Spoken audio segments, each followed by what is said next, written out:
Yeah, y'all. We still got Chris Morale villain in the building with us.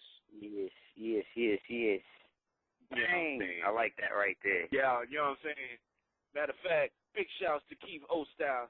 He is right now on Facebook. His show is live right now as well, and I just hit him up to let him know that we doing big things for him. Aguan in the building. Yes, sure.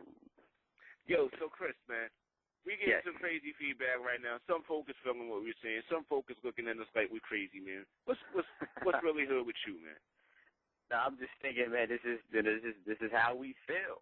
You know what I'm saying? I mean, I wish other people would voice their opinions, and I believe we're just a vessel for the truth. When I did this show with Tina Thomas Perez and Julian Bertano last night, it opened my eyes to a lot of things. And the one word that they used, or that they kept using in a good way, was the word vessel.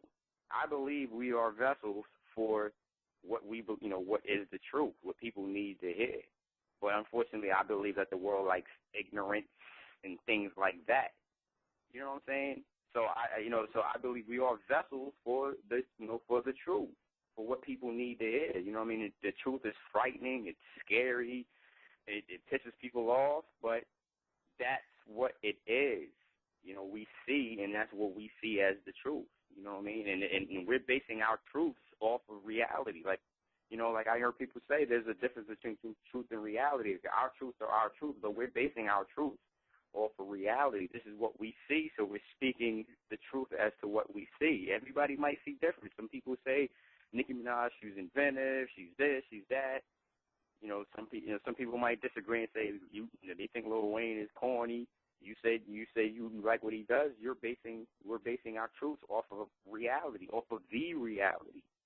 You know what I'm saying? Like I can't. If anybody thinks if anybody's ever heard me say Lil Wayne is whack, I want them to tell me right now, because I've never said that. It's just different things that I see that him doing.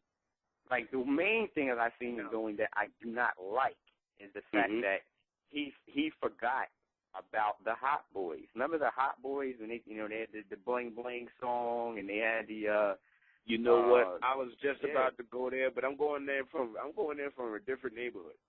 Mm-hmm. I'm going there from the neighborhood of that's why I like him. I understand what you're saying.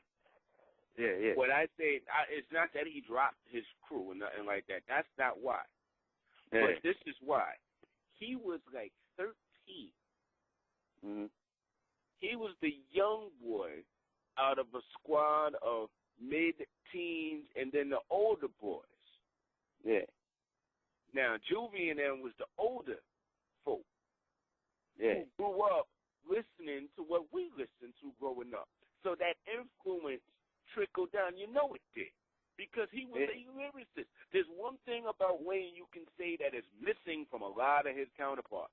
He actually got metaphors, and he got some stuff he's saying.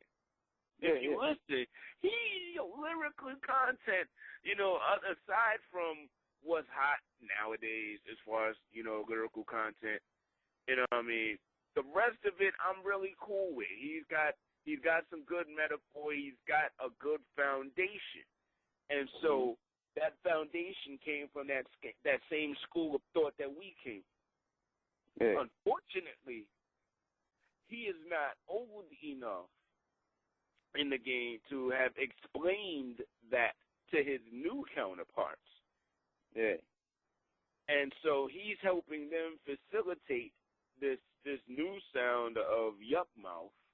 No offense to the MC Yuck Mouth. I'm not talking about you, family. You aight with me. Yeah. But I'm talking about them kids and Young Money that he's with now. You went from Cash Money to Young Money. And honestly, that really wasn't his call. As far as I feel, going back to what you were saying about that situation with Cash Money, that wasn't necessarily his call. That was Birdman and the other one, Manny Fresh. Yeah. They were the kings of that empire, not Wayne. Yeah. You know what I mean?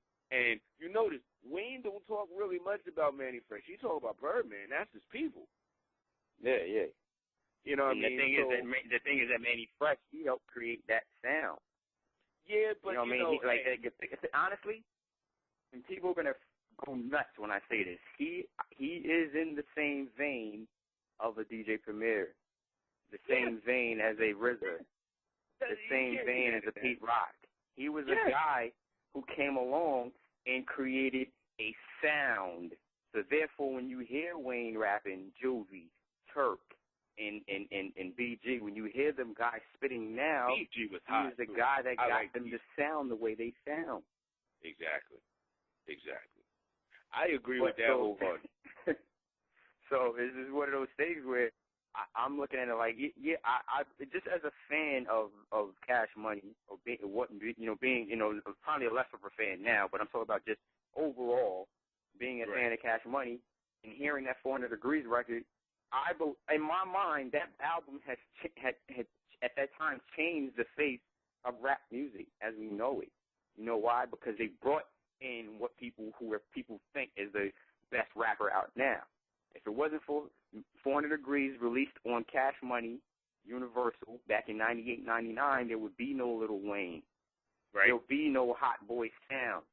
There would be no Manny Fresh, whose style was just, after that joint came, after that album and a few other albums came out under Cash Money, his sound was stolen. How I know that his sound was stolen? Back in, I think, 2000 or whatever, around that time, if you looked online, you seen people with these kits, these drum kits, Manny Fresh drum kits.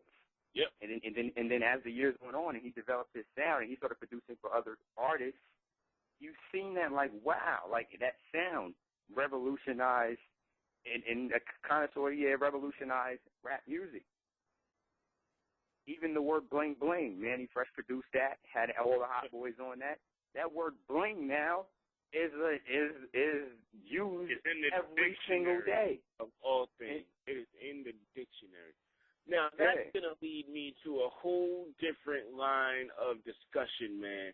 That's leading me down the pathway of, okay, ladies and gentlemen, I hope you guys see your belts on, because I'm about to yell at y'all. Okay, now, granted, it starts with me. It always starts with me. You know what I mean? Because I came up perfecting my skill in like 86, about the 87, 88. 88, 89, I was perfecting my skill. By 88, 89. By 92, I'm producing records. You know what I mean? I got artists behind me. Da Capo was one of them. You know what I mean? We was doing big things. And around that time, hip-hop went from being a broke man's industry to, liquidating assets like off the immediate. Yeah. And that was the problem. We went from making no money with it to making too much money with it, and it all happened too fast.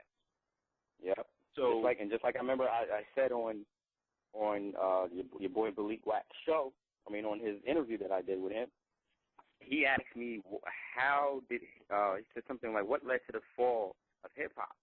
And I just basically said, and this is my opinion, when people started realizing, yes, you can make a lot of money from this, that's when I believe that culture started failing.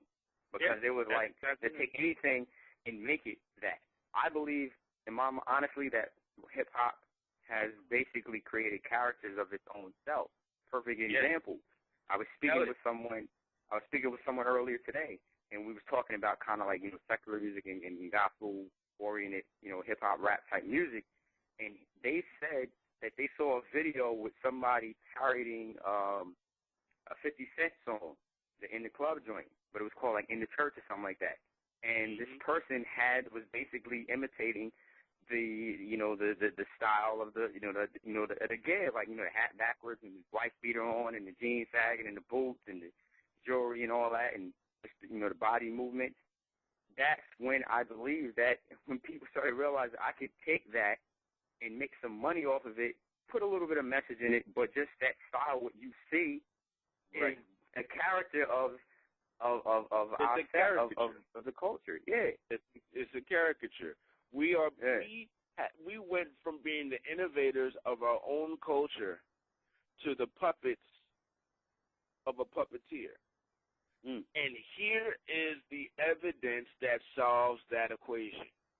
Ask Jay-Z on his Black album why he had the audacity to say, I wish I could rhyme like common sense. Yeah. But it won't make me no common sense. I should smack the taste out of his big lip ass mouth for that. But the thing is that he knows that I don't like Jay-Z. Okay? Don't ever, if you've known me for 15, 20 years, when it was the Jay-Z freaking Biggie debate, Biggie won. When it was the Jay-Z Nas debate, Nas won. Nas won. When it comes down to it, man, I don't like the dude, and it's not hate. It's not, oh, you don't like his money. Come on, kids. Come on, kids. Come on. Wipe the milk off your face. Come on. Grow up a little bit when you talk to a grown man.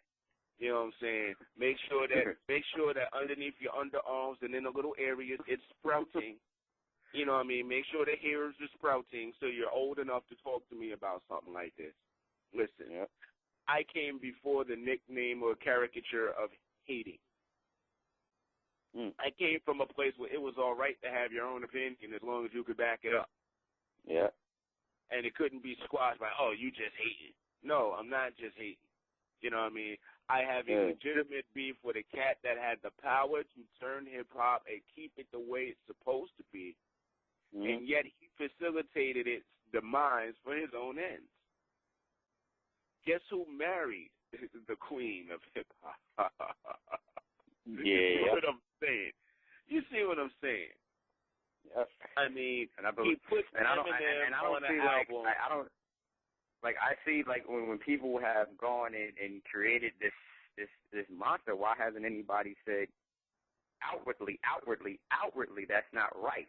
Like a person like KRS-One, no disrespect to him, but I'm thinking, why hasn't he stood up and say, yo, stop, basically stop making fun of our culture by selling this and having it on TV and all of that. And, you know what I'm saying? Like, those type of people who aren't really into it and just think it's just fun and games.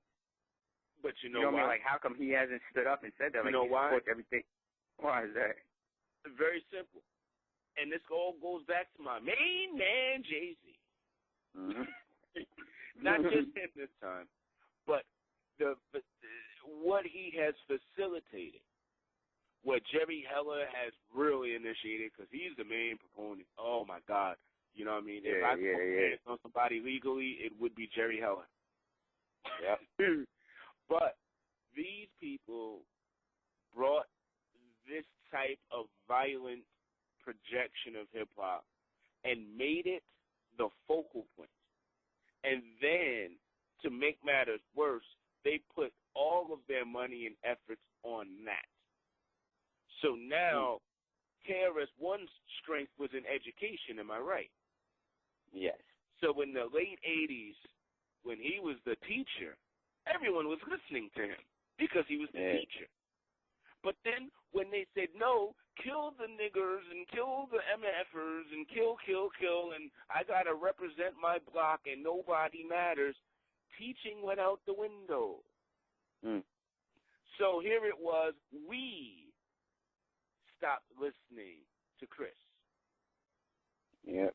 So how is our little brothers and sisters supposed to listen to him if we stop? You see what I'm saying? It's just one of those things where it's like another, I heard a guy say, if you speak it's one of those things where it's those seeds got planted into people. Like once the little kids start hearing, ask this, that guy, ask this guy, ask that guy, the kids hear that and just turn their back on KRS, a person who's speaking his truth based on his reality, based on either his reality or the reality. And it was the seeds that were planted in people, even older people. They start saying that, like, man, I ain't got time to listen to all this educational stuff. Yeah, crackers. But these crackers went and figured, because you got to remember, when Russell Simmons was trying to get loans, him and Rick Rubin were trying to get loans from the banks to start Def Jam back in like 81, 82, they were turned down flatly.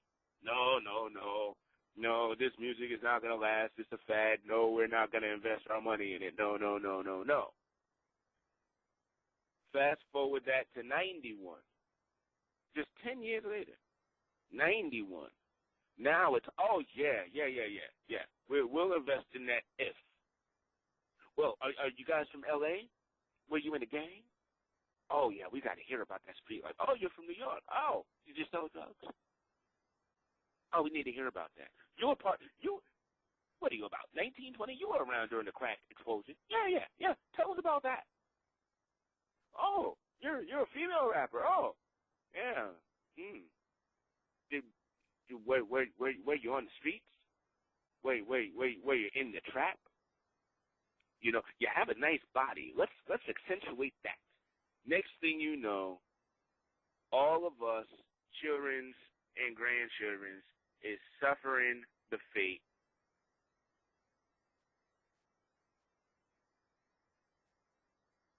they're all just suffering the fate of the almighty dollar. At the end of the day, they say money is the root of all evil. Hip-hop proves it. Yeah. Hip-hop proves that money is the root of all evil. So quite honestly, I'm really, really, really happy right now. And we're going to go back into some more music. We got some great tunes for y'all, ladies and gentlemen. But I'm going to tell y'all why Uncle Seldom is real happy right now. You know why I'm happy? I'm happy because we can do free internet downloads.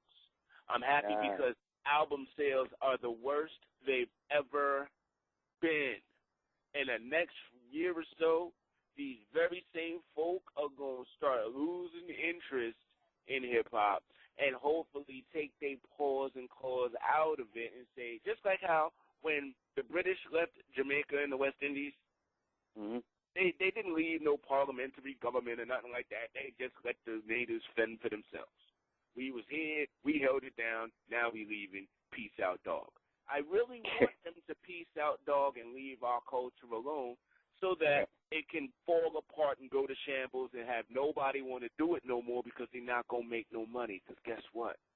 That's when that hungry young kid with his notebook is going to spit the best verses of his life to a DJ beat. And all of a sudden, we got hip-hop again. We got to get rid of the money to put the culture back. Then when we put the now, I'm not saying we got to be broke again. Hold on. Hold on, ladies and gentlemen. Because you just made me think of an analogy of this comedian, not an analogy, but a joke a comedian said, but I can base it on rappers. He said that what if you took a person that was making all this money and made them do the same exact thing with no pay or little to no pay, but basically treat it like a real job. You know, the example he used was Dow Strawberry. He said Dow Strawberry wouldn't be having no time to go out and do lines at night because he has to go get that second job in that Blockbuster. Like, that was basically the joke, because he was saying how all these people that got all this money were basically manufacturing things and not really caring as far as what they put out or even representing what they put out. Like, I want to, like, can we have a rapper who gets on TV and defends his own lyrics and not just use the generic phrase, well, that's where I'm going. I'm talking about defend himself, like, as to why he wrote what he wrote and what it actually means and break it down. Like, a lot of rappers don't do that. But you know what? You know why, Chris? You know why? And I'll tell y'all. Like I said, ladies and gentlemen, thank y'all for listening. We gonna get back into some hotness in a minute. But let me just clarify that. Go ask the average kid right now why they spit. Yo, this is my hustle, man. This is how I'm making bread, man. After the crack epidemic shut down and the average teenager who was used to making a little bit of extra pocket change on the side doing dirty things couldn't make that money no more. Oh, hip-hop is my hustle. And remember, just 5 years ago, that was the mantra. Hip-hop is my hustle. Bitch, hip-hop is not your hustle. Hip-hop is an expression. It's like spoken word poetry. That's why everybody goes to spoken word now, because that's the place to hear the truth.